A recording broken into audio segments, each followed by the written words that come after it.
Assalamualaikum warahmatullahi wabarakatuh. Salam budaya. Baik, sobat, saat ini Sanggar Budaya Official ada request ke Mbak Eko Onggolono, yaitu pengrajin, termasuk pengrajin kondang di Lumajang, yaitu Mbak Eko Onggolono. Kebetulan ada di Dusun Mertolor, Tempe Kidul, Kecamatan Tempe, Kabupaten Lumajang. Nah, sobat budaya, kita langsung bertanya langsung kepada Mbak Eko Onggolono. Assalamualaikum, Mbak. Nama lengkap? Iya, nama lengkap sinten? Eko Yudiantoro. Oh, Eko Yudiantoro. Lastri Eko Lidiantoro. Eko Lastri Lidiantoro. Waduh, sampean jenenge apik asine, Mbak. Kebetulan Mbak ini juga teman saya. Saya adalah punya reok, Mbak ini pengrajin. Nah, gitu saya sering bisnismen teman-teman Mbak ini. Ya, Mbak. Jenengan saged ndamel barongan kados ngenten iki seperti ini sudah berapa lama, Mbak Kunyil? Saya bikin pertama mulai tahun 2012. 2012. Apa sebelumnya Mbak ada kegiatan lain sebelum ngerajin ini, Mbak?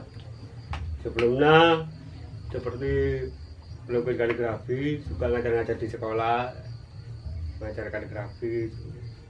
Wah, sobat budaya, ternyata Mbak Kunyil ini pengajar di sekolah dulu. Guru samanya, Mbak. Aduh, geledek aja sama ini. Ya, Mbak Kunyil, dulu di sekolah ini saya sebelum tanya-tanya ini saya tanya sejarahnya jenengan dulu. Kaligrafi dulu awalnya belajar di mana? Apa sekolah atau gimana? Sekolah di SMA BKRI, kebetulan guru saya memang masternya kaligrafi nasional. Master kaligrafi Ya, nasional. alamatnya di desa Selawar-Awar. Nah, namanya mungkin masih ingat, Bang? Namanya Pak Samsul Huda.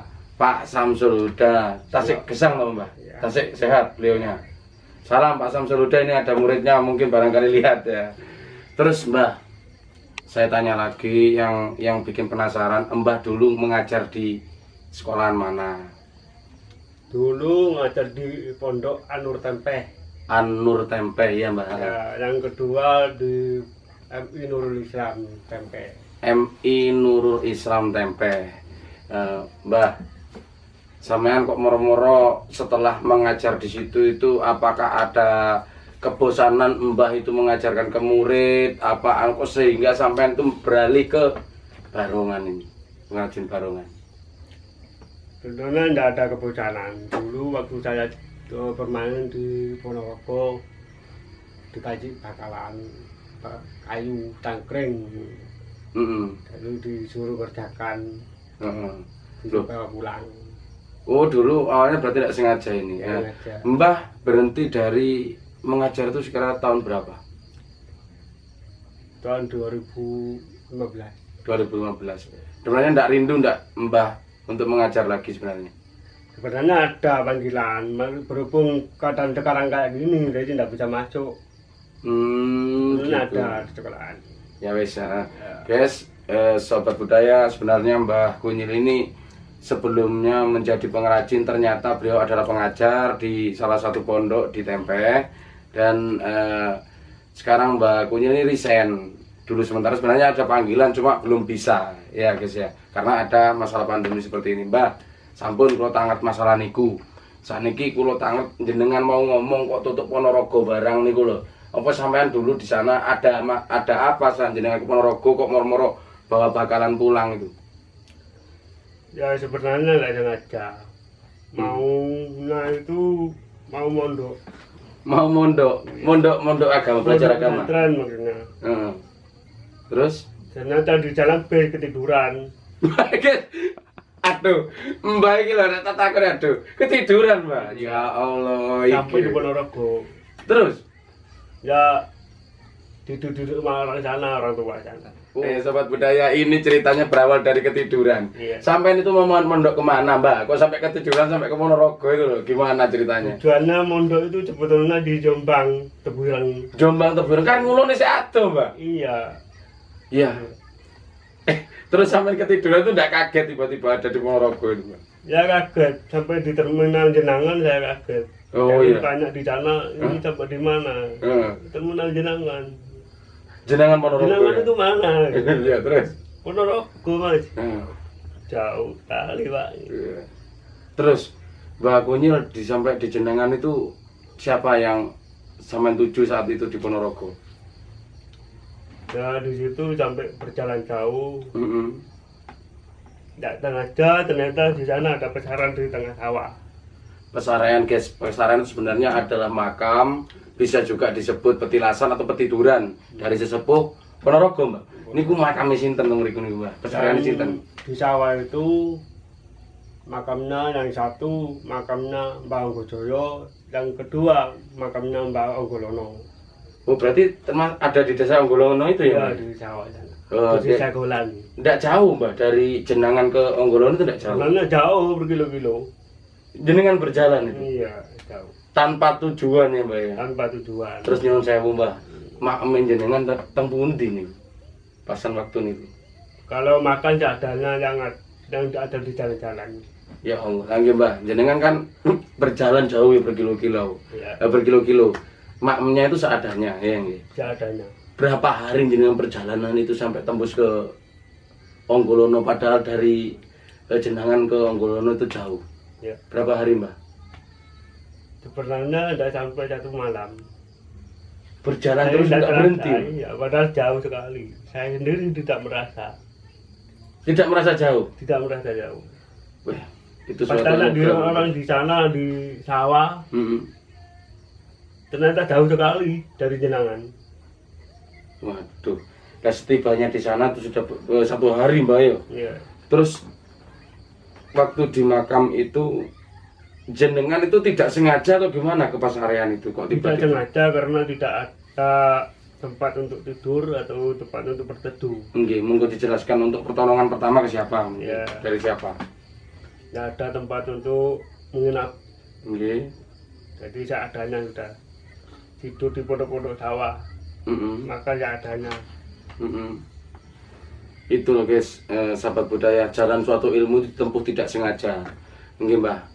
Kula sangat napa niku bangga teng jenengan perjalanan seperti itu, kehidupan mencari ilmu, ndak kroso katanya golek ilmu agama atau ilmu gawe ini guys ya. Mbah, sampean setelah itu yang menolong jenengan di Ponorogo itu siapa? Yang paling berjasa di Ponorogo teng jenengan? Asmane sinten? Sebenarnya ada rumah gubuk di sana, di pinggir sawah, di pinggir sungai di sana. Mm-mm. Terus Tapi namanya tidak disebutkan. tidak diberitahu, Mbah. Ya, Tapi tidak ditolong, Mbah. diberitahukan, yang penting sudah di sini gitu. Terus yang bawa bakalan sinten? Yang bawa bakalan itu siapa? Ya kakak di sana. Yang enggak ngasih tahu namanya. Dia yang tidak ditahukan namanya. Nah itu loh guys, sahabat budaya Maksudnya namanya itu dirahasiakan. di Mr. X guys ya. Ini gini, ilmu itu ternyata Mbah Kunyil ini dapatnya dari tidak sengaja, dan untuk guru yang pertama mengajari Mbah Kunyil seperti ini tidak dikasih tahukan namanya atau identitasnya. Ipun untuk dipersingkat aja Mbah, setelah membawa bakalan itu, Mbah itu sebelumnya di sana belajar dulu apa enggak untuk memasang semuanya itu, untuk mengrajin semuanya? Tidak pernah belajar, langsung bikin. Langsung awal bikin. Ya langsung bikin. Tapi ya dulu kurang bagus masih ya. Iya. Lagi-lagi saya banyak temui di Lumajang ini banyak pengrajin otodidak. Tapi untuk cerita yang benar-benar mistis, yang benar-benar memilukan ini adalah Mbak Eko Anggolono ini. Ternyata berjalan jauh gini-gini, aduh. Mbah setelah ketemu beliaunya yang tidak dikasih tahukan namanya itu, teng mriko Mbah nginep pinten-dinten. Berapa hari nginep di sana? 7 hari. 7 hari. Mulai ingat enggak harinya itu hari apa waktu itu? Hari Jumat Kliwon. Jumat Kliwon, seminggu lagi sampai ketemu hari apa itu?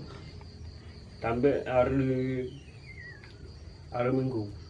Ya, dan selama 7 hari di sana itu Mbah itu diwejang apa saja di sana sama beliau gurunya? Kalau di sana itu biasa-biasa nyari kayu bakar. Di nyari kayu bakar nih. Iya, disuruh cari kayu bakar. Jenengan. Ya, Mm-mm. terus ngambil singkong di sana di kebun. Waduh, berasa masa-masa lalu zaman dulu ya Mbak. Iya. Nggih. Terus Ya itu kegiatan tiap hari kan. enggak dikasih tahu untuk bikin ini bikin. Ada. Terus cerita detailnya Mbah sampai digawani bongkahan kayu itu gimana ceritanya? Ya pas mau pulang, Mm-mm. jadi kakek itu bilang saya nggak bisa ngasih apa-apa. Mm-mm. Cuma ini harta saya, kayu gelondongan, kayu tangkring. Nggak berbentuk apa-apa itu Nggak ya? berbentuk apa-apa, gelondongan. Tapi sebelum dibawa pulang itu dalam bentuk bungkusan apa sudah tahu kalau itu kayu? Ya bentuk potongan, lalu dibungkuskan Heeh. pakai kardus. Tapi Mbak waktu itu perasaannya tak kayak apa itu gimana? Nggak bingung sampai. Nggak ada, Nggak ono tujuan ke kayu itu. nggak Ya? ada sama sekali. Nggak Nah. terpikir sama sekali. Itu guys, sahabat budaya, ternyata dibawakan sebongkahan kayu dan Mbah Eko Anggolo ini tidak tahu mau dibuat apa.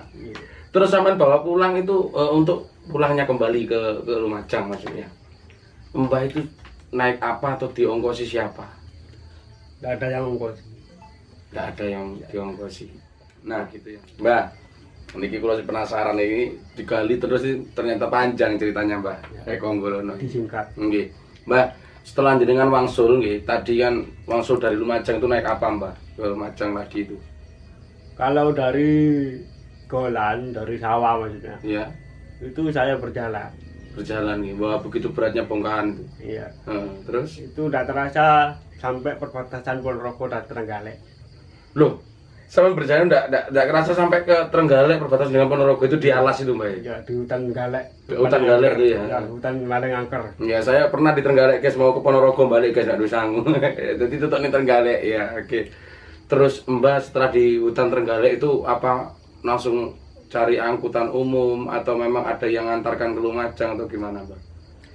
Di hutan Trenggalek saya ndak langsung pulang, disuruh naik ke alas Galek. Masih ke alas lagi? Iya, masih naik di alas Galek. Di dalam maksudnya dalam hutan? Ya, dalam hutan. Untuk apa itu disuruh Mbah tadi itu? Ya sebenarnya untuk istirahat. Katanya untuk istirahat Hanya istirahat saja disuruh ke tengah hutan? tengah hutan. Aduh, tujuannya itu Mbak apa Mbak? Istirahat. Istirahat toh di tengah Iya, hutan? di tengah hutan. Nggak ada Bingung tujuan saya lain. jadinya. Aduh. Mungkin sangat sulit dijelaskan untuk apa istirahat di sana itu untuk apa. Mbak istirahat di situ. Iya, memang saya untuk istirahat. Nggak ada tujuan lain-lain udah. Nah, berapa hari di Ya, situ di hutan? Semalam. Semalam. Dalam malam-malam tuh enggak harus ditekani ini. Wani sampai. Nggak ada apa-apa. Gitu sama sama saya. Saya tidak berani, Pak. Ya. Iya, Mbak. Nggak ada kendala apa-apa di sana. Ya itu mungkin suatu apa nih Mas ya, suatu anugerah ya Mbak ya. Sama ndak sengojo rono mrene ternyata sampai jero alas. Begitu besar pengalaman Mbah Kunyil Eko Anggolo ini dan sampai bisa menciptakan barongan yang sari-sari saat ini. Mbah, saiki cene aku iso nyocot Mbah, aku kepingin ngeksplor sampean ini. Iya. Biar jadi motivasi yang mudah Mbak ya. Iya. Iya. Terus dari situ pulang sudah Mbak.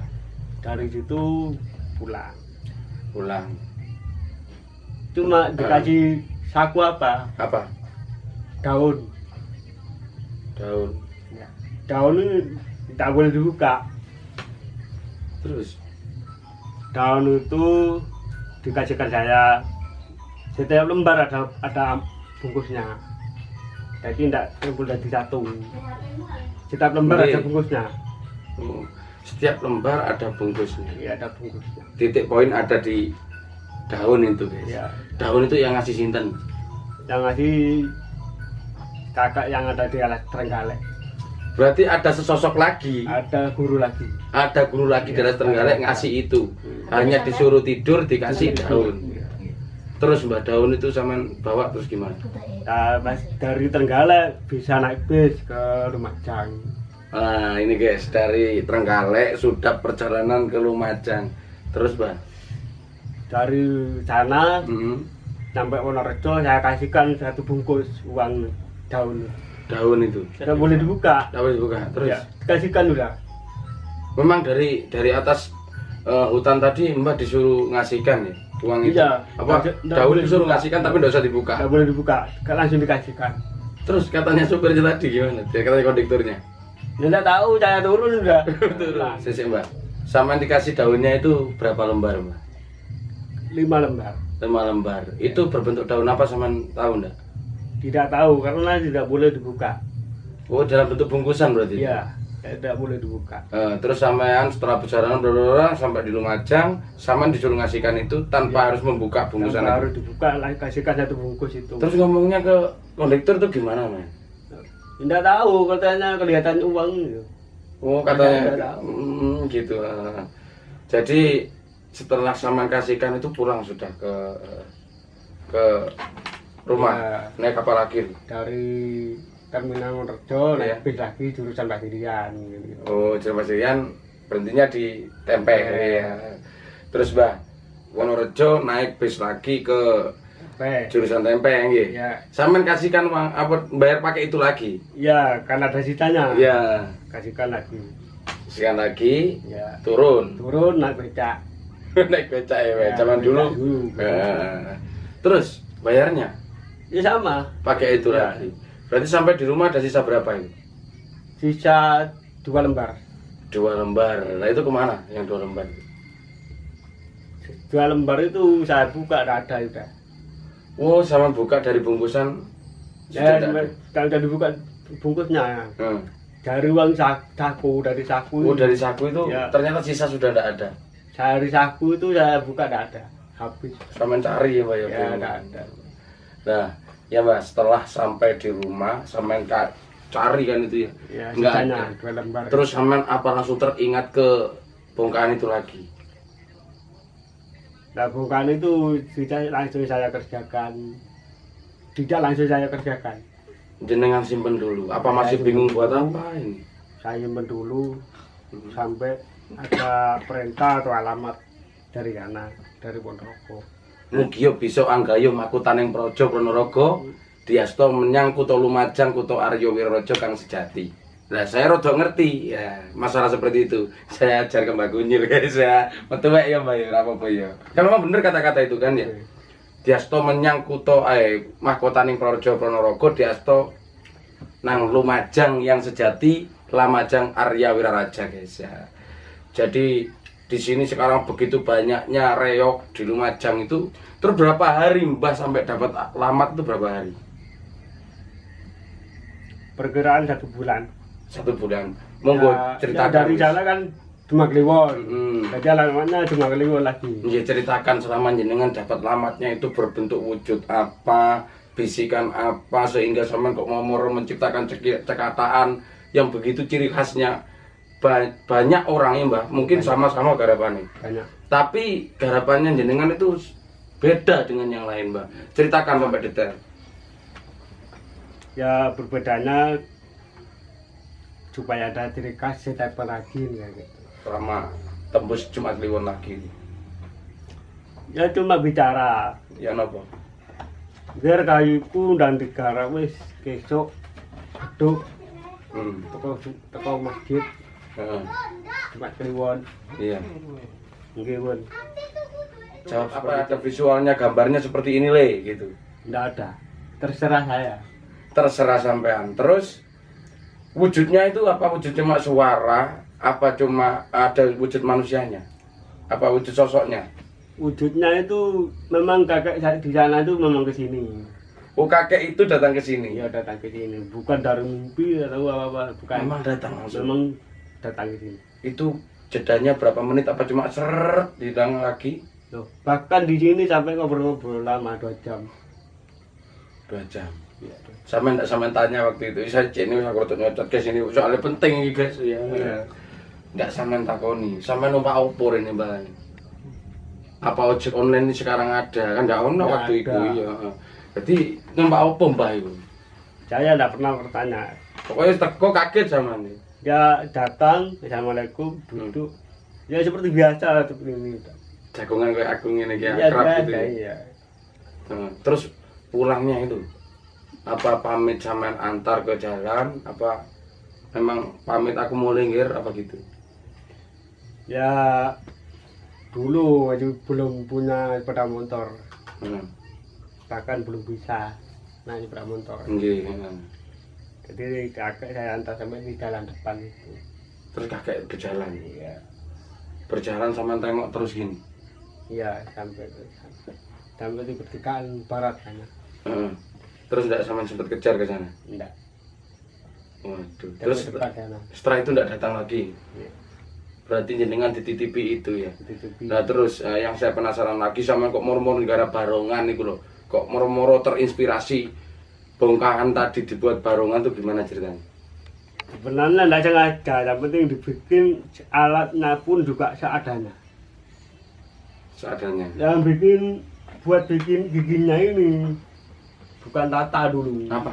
pisau. Enggak, Tapi memang lama memang. enggak kemeng tangannya sama ini. Ya memang lama, Heeh. kan tidak punya alat dulu. Heeh. Nah iya, Mbak. Setelah cek apa itu dibikinnya gigi, ini gigi guys, saya terangkan lagi di video sebelumnya ada. Ini namanya cekataan guys Cekataan. ya. Cekataan gimana gitu? Kataan. Cekataan ini adalah dari bongkahan yang Mbah buat tadi. Nah mungkin sebelum tanya lebih detail lagi ke masalah pengrajinan tadi dari bakalan itu, apakah masih ada jejak atau bongkahan dari kayu tersebut, apa sudah berupa apa, masih ada nomboten? Masih ada cekataannya saja. Boleh Boleh. Sobat Budaya Official Oh, boleh. melihat secara langsung atau direview dengan kamera, boleh nomboten? Boleh. Boleh. Monggo. Nah, Sobat Budaya, tadi setelah berbincang-bincang dari pengalaman yang begitu banyak ngumboro itu berkelana, Mbah Kunyil atau Mbah Eko Onggolono ini, dan setelah barongan bongkahan itu diproses, ternyata masih ada jejaknya. Jejak yang sudah berupa cekataan atau gigi dari sebuah barongan. Monggo ini. Nah, ini guys, yang hasil bongkahan tadi sudah berupa cekataan yang sudah pernah dipakai.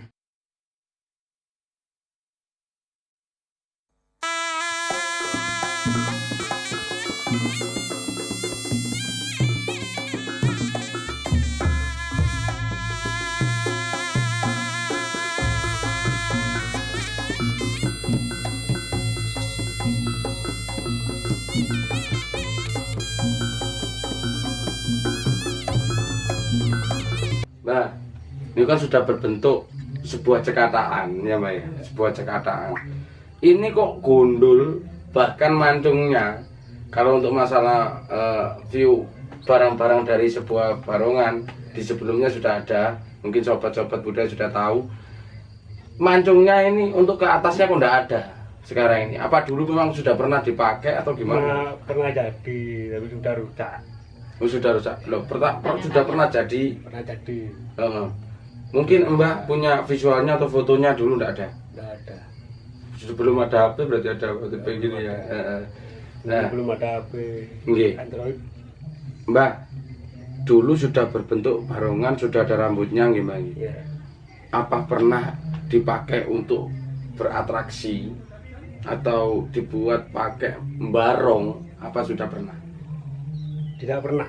Tidak pernah. Tidak pernah. Memang ini Mbah memang sudah yang bentuk seperti ini, mungkin buat gambaran untuk teman-teman yang pesen ke Mbah mungkin. Ya.